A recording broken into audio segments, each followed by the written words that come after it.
YCP మహిళా అధ్యక్షుడు సర్వసిద్ధి అనంతలక్ష్మి కొత్తూరు నరేంద్రని ఎందుకు కొట్టింది? ఇదైతే కదా వారం రోజుల నుంచి విశాఖ హాట్ టాపిక్ అయితే నడుస్తుంది. అసలు ఎందుకు కొట్టింది, కొట్టాల్సిన పని ఎందుకు వచ్చింది, అసలు ఇద్దరు వచ్చే ట్రాన్సాక్షన్ ఏంటి అని చెప్పి ఎవరైతే కొట్టారో కొత్తూరు నరేంద్ర మొత్తం కొట్టినారు. నరేంద్ర గారిని అడిగి తెలుసుకున్నాం. నరేంద్ర గారు ఎందుకు కొట్టాల్సి వచ్చింది ఆవిడ పోలీస్ స్టేషన్ వచ్చి మరి ఏం చెప్తారు? ముందుగా నమస్కారం సార్. యాక్చువల్గా జరిగింది ఏంటంటే నాకు స్టేషన్ కి ఎస్ఐ రవి గారు ఫోన్ చేశాను. పోలీస్ స్టేషన్ రమ్మని చెప్పాను. నేను స్టేషన్ లో జరిగింది సార్. జరిగిన తర్వాత వచ్చి ఏమైందంటే నేను కూర్చోబెట్టి అంతా మాట్లాడతాను. నాన్న మీద కేసు వచ్చిందన్న, సో ఏంటి పొజిషన్ అని చెప్పి అడిగితే ఆ కేసు ఫైల్ ఏంటి పెట్టాలని చూపిస్తాను. నా మీద ఉద్యోగాలు ఇప్పిస్తాను చెప్పేసి ఇల్లీగల్ కేసు నా పెట్టడం జరిగింది. అయితే నేను ఆయన ఎక్స్ప్లెయిన్ చేస్తాను సార్, నాకు ఎవరితో సంబంధం లేదు సార్, కాబట్టి మీరు వాళ్ళ దగ్గర ఫోన్ ట్రాక్ కానీ నేను ప్రాజెక్ట్ తీసుకోమని నుంచి అవునా అని చెప్పి ఎస్ఐ గారు అన్నమాట. అలా మీ ఇద్దరు మాట్లాడుతుండగా ఆవిడ ఒకే నుంచి వచ్చిందన్నమాట. నాకు ఆ గదిలో ఎవరు వచ్చిన కాబట్టి ఇలా తిరిగాను, చూడకపోతుంది. అప్పుడు కూడా స్పాట్ రెండు మొత్తం కాదు, నేను హాస్పిటల్ ఎంఎస్సీ కూడా చేర్చుకున్నాను. అదే మన అక్కడ హాస్పిటల్ ఎంఎస్సీ కూడా చేర్చుకున్నాను.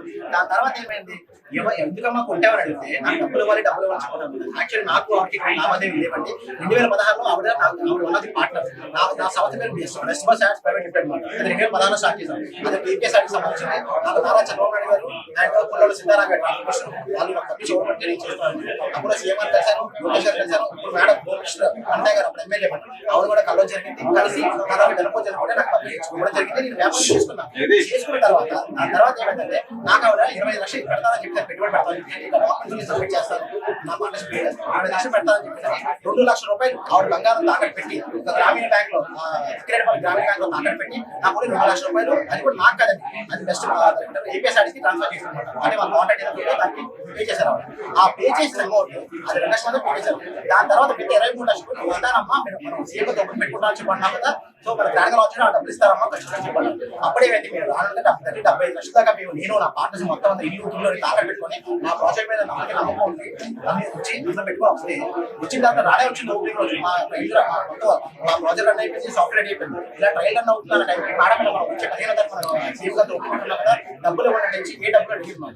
అదేంటంటే ఏ డబ్బులు అడుగుతారంటే దానికి సమాధానం చెప్పింది, నీకు ఆల్రెడీ ఇచ్చేసాను కదా, కాబట్టి డాక్యుమెంట్ చేస్తాను అనమాట. ఆ డాక్యుమెంట్ ఏంటి, ఆవిడ స్టార్టింగ్ 2 లక్షలు ఇచ్చి ఇస్తాను నమ్ముకోని నేను అందరికి పేరు మీద రాశాను. 25% వాటి ఎవరికైతే వచ్చారు వాటి అందరి మీద రాశారు అనమాట. నా మీద ఎవరు ఇల్లు లేదు, అందరూ ఉన్నారు. ఈ ఒక్క విషయం ఈ ఒక్క ఆవిడ మనకి ఏం చేసిందంటే నా మీద దేవుడు ప్రచారించిన డబ్బులు అని చెప్పి క్రియేట్ చేస్తున్నారు. అప్పుడు ఆ 2 లక్షలు ఇచ్చినప్పుడు నేను ఈ పాత్ర ఇస్తాను కదా, ముందు ఇస్తాను కదా, దానికి నాకు ఏదైనా సరే నమ్మకంగా ఉండాలంటే నేను ప్రామిస్ నోట్ రాయ జరుగుతుంది. అదే ప్రామిస్ నోట్ తీసుకొని ఒక 2 ఇయర్స్ బ్యాక్ నేను ఇవ్వాలి అప్పు అని చెప్పి కేసు ఫైల్ చేస్తున్నాను. ఆ కేసు ఆడే గెలిచింది కాదంటే, కాకపోతే నా దాన్ని హైకోర్టు వెళ్ళాలని వచ్చింది. సో ఇదంతా జరిగిందంటే ఇప్పుడు పొలిటికల్ పవర్ లోకి వచ్చారు కాబట్టి, అంటే దాని ద్వారా పార్టీ వేరే పార్టీ కాదు కామన్ మ్యాన్ ఏ పార్టీ చిన్న కాదు. అందువల్ల లబ్ధి పొందిన తర్వాత కూడా ఇక్కడ ఏ విషయం వచ్చిందంటే నాకు ఎప్పుడైతే పవర్ వచ్చిందో నాకు ఎందుకు తీసుకుంటారో తెలియదు. ఎందుకంటే ఒక్కటి నా మీద కేసు పెట్టాలి ఎవరైతే వాళ్ళు ఆల్రెడీ కోర్టు పట్టి ఏమంటారంటే వాళ్ళ మీద ఆల్రెడీ దొంగదానం కేసు పోలీస్ స్టేషన్ లో పోలీస్ ఎస్ఐ సమక్షంలో చెప్పు తీసి కొట్టింది. దానికి మీరు ఎలాంటి కంప్లైంట్ పెట్టారు, పోలీసులు ఎలాంటి యాక్షన్ చేస్తున్నారు? సార్ నాకు ఏదైతే జరిగిందో 2వ తారీఖు జరిగింది సార్. దాని తర్వాత 13వ తారీఖు రిమాండ్ చేశారు. నేను ఏదైతే రిమాండ్కి వెళ్ళానో ఆ రోజు నేను కేసు ఫైల్ చేయడం జరిగింది. కేసు ఫైల్ చేసిన తర్వాత నేను లోపలికి వెళ్ళడం వల్ల నేను బయటకు ఫైల్ చేయడానికి అవకాశం లేకుండా పోయింది. దానివల్ల ఏం జరిగింది, నేను లోపలికి వెళ్ళిపోయాను, బయటకు వచ్చేసరికి వచ్చేసి ఏమైంది, బయటకు వచ్చిన తర్వాత నేను ఫైల్ చేయడం స్టార్ట్ చేయలేదు. ఎందుకంటే అక్కడ అవకాశం లేకుండా పోయింది. నరేంద్ర గారు చెప్పండి సార్. నాకు సర్వసిద్ధి అనంతలక్ష్మి గారు 10:30కి కొన్ని క్వశ్చన్స్ అయితే పెట్టారు. ఆయన ప్రెస్ మీట్ పెడుతున్నారు, మీరు వెళ్ళి అడగండి.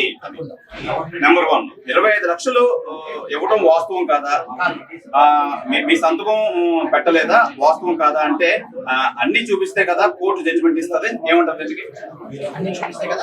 జడ్జిమెంట్ ఇస్తుంది. క్వశ్చన్ నేను వేయట్లేదు, ఈవిడ అనంతలక్ష్మి గారు నాకు పంపించిన క్వశ్చన్స్ మేము అడుగుతాం, మీ సమాధానం చెప్పండి. 20 లక్షలు కేసు పెట్టాలని చెప్పారు కదా, 20 లక్షలు కోర్టు ఇచ్చారు కాదండి. ఏం ఇచ్చారు, ఆవిడ ప్రామిస్ ఉంది కాబట్టి ఇటువంటి చెక్ కానీ ఒక రూపాయి ట్రాన్సాక్షన్ లేదు. సో యాక్చువల్ చెప్పాలంటే గవర్నమెంట్ నామ్స్ ఒక బాండ్ ఇచ్చినా సరే చెల్లుతుంది. దానివల్ల వచ్చిన తప్ప కేసు ఆ లేదు కదా. ఆవిడ కనీసం ఒక రూపాయి ట్రాన్స్ఫర్, నాకు 1 రూపాయి ట్రాన్స్ఫర్ చేసిన ఒక ప్రూఫ్ చూపించాను ఆవిడ అకౌంట్ నుంచి. బికాస్ కంపెనీ ఇది వచ్చే పర్సనల్ కాదండి, కంపెనీ పరంగా కాబట్టి ఒక కంపెనీ పరంగా ఆవిడ అకౌంట్ నుంచి 1 రూపాయి అకౌంట్ మా కంపెనీకి కానీ ఆ కంపెనీలో ఉన్న పార్ట్నర్ నేను కానీ అతను పాటలు కానీ ఎవరికైనా ఒక రూపాయి కలిపి పంపించడం చూపిస్తే నేను కేసు తీసుకుంటా. ₹1 నెక్స్ట్ ఏ కేసు మీద ఏ ఆధారం లేకుండా రిమాండ్ కి ఎందుకు పంపిస్తారు? ఏ కేసు మీద ఏ ఆధారం లేకుండా మిమ్మల్ని రిమాండ్ కి ఎందుకు పంపిస్తారు? రిమాండ్ కి ఎందుకు పంపిస్తారు అని అడిగారు. ఓకే, దానికి సమాధానం అంటే కేసు పెట్టినప్పుడు దేనికి పెట్టినా నాకు తెలియదు. ఓకేనా, వాళ్ళు అక్కడ ఉన్న ప్రజలకు ఉపయోగించుకున్న సంథింగ్ కేసు పెట్టారు. ఈ క్వశ్చన్ అడగాలి, మీరు నన్ను కాదు అడగాల్సింది, మీరు అడగాలి పోలీసులు అడగాలి. ఎందుకంటే అడగాలంటే బికాస్ అక్కడ నా మీద పెట్టారు కేసు, అందులో వాస్తవం ఎంతో అబద్ధం ఎంతో తెలియదు కానీ బట్ వాళ్ళకి కేసు ఫైల్ చేశారు. ఎందుకంటే వాళ్ళు ఎవరో తీసుకొచ్చి పెట్టారు. మన ఆవుని ఎందుకు ఎందుకు అడగలేకపోతున్నారు? మీరు ఎందుకు అడగచ్చు కదా, ఎన్ని ఆరోపణలు చేస్తున్నారు కదా మా మీద, ఎందుకు అడగలేదు? సార్ అడగక ముందే చెప్పుతో కొట్టిన నేను ఏం మాట్లాడి ఎలా మాట్లాడి పేరు అడిగాను అనుకోండి ఎగ్జామ్ చెప్పాలంటే అప్పుడు ఇదే మీడియా అంటారు వేరే మహిళని ఎలా క్వశ్చన్ చేస్తామని చెప్తాను. ఈ రోజు అవునాడు ఎవరు అడగలేదు కాబట్టే కదా ఈ రోజు ఆవిడ పుట్టింది. లేదు, సిపి గారు చాలా స్ట్రిక్ట్.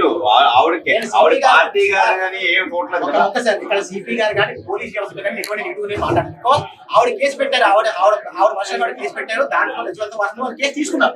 ఇది సేమ్ వే నాది కూడా కేసు తీసుకున్నారు. సో పోలీసులు ఇక్కడ నేను తప్పు మాట్లాడలేదు సార్. పోలీసు కేసు జస్ట్ ఆవిడ పెట్టింది, ఆవిడ కేసు ఇస్తారు, నాది కేసు ఇస్తున్నారు. ఆవిడ కేసు తీసుకోవడం తప్పు లేదు, నా కేసు కూడా తప్పే ఉంది సార్, నాకు అర్థం కాదు. ఓకే, ఇంకోటి మీకు మోసం చేయకపోతే ఆన్లైన్ ట్రాన్సాక్షన్స్ అన్ని మీ అకౌంట్ కి డబ్బులు ఎందుకు వచ్చాయి, ₹8 లక్షలు ఎందుకు వచ్చాయి చెప్పండి. రైట్, మీరు ఏదైతే 8 లక్షలు ఉన్నారో 8 లక్షలు కాదు 8 కోట్లు అనుకోండి, అది ఆవిడ అకౌంట్ నుంచి కన్నా చూపిస్తే నేను మాట్లాడతాను. ఆవిడ అకౌంట్ నుంచి రూపాయి మాత్రమే చూపించండి, నేను కేసు విత్డ్రా చేసుకుంటాను. ఏం చూపించాలి? ఆవిడ అకౌంట్ నుంచి నా కంపెనీ అకౌంట్ కానీ నా అకౌంట్ డబ్బులు చూపించాను. అది ఆవిడ పంపించింది నా అకౌంట్ ఆవిడ దగ్గర వచ్చి కాదు, వేరే వాళ్ళు ట్రాన్స్ ఉపయోగించింది.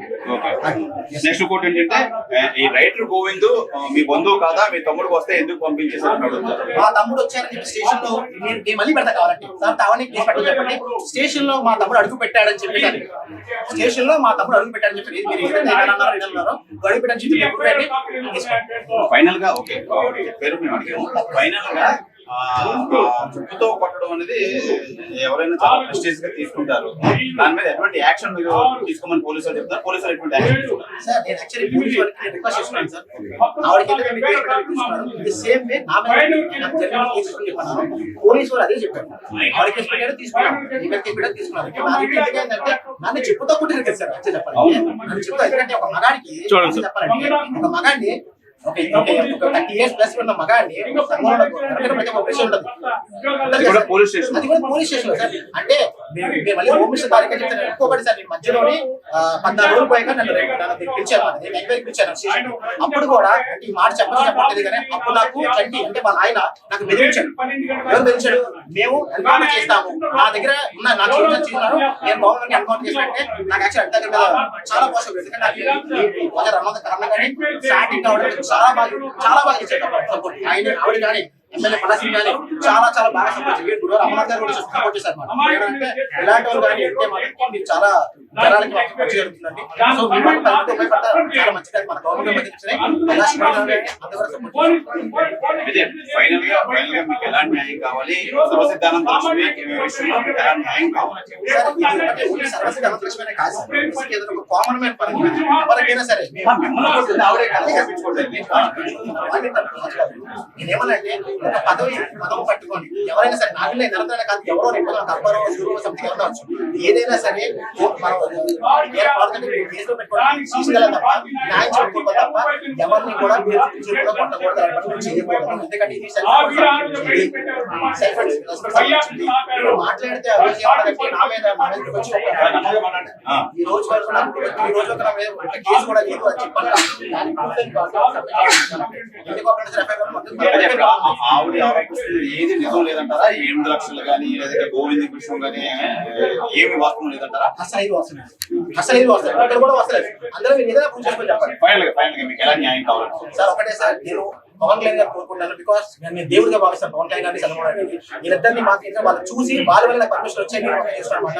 ఒక పవన్ కళ్యాణ్ గారు ఎందుకు స్ట్రెస్ చేస్తానంటే తను మనుషులు జనాలను చూసి నాయకులు చెప్పాలంటే సో ఒక జనానికి ఏదైనా చెప్తే తన తలెత్తిపోతారు. మొన్న కూడా మీరు గమనించారంటే పవన్ కళ్యాణ్ వాళ్ళ అబ్బాయి గారికి ఏదో యాక్షన్ అయినా సరే ఇక్కడ అది చూసుకొని జనాలను చూసుకొని తర్వాత వెళ్ళే తప్ప అది అర్థం నాకు కామన్ మ్యాన్కి ఇలా జరిగితే అది గవర్నమెంట్ పార్టీలో ఉన్న పార్టీలో లేకపోయినా సరే ఒక పదవి మతం పెట్టుకొని ఎవరైనా తిరుగుతారో వాళ్ళ మీద డెఫినెట్ యాక్షన్ తీసుకోవాలి. అది గవర్నమెంట్ నేనే కొత్తగా చెప్పండి తీసుకురావాలి.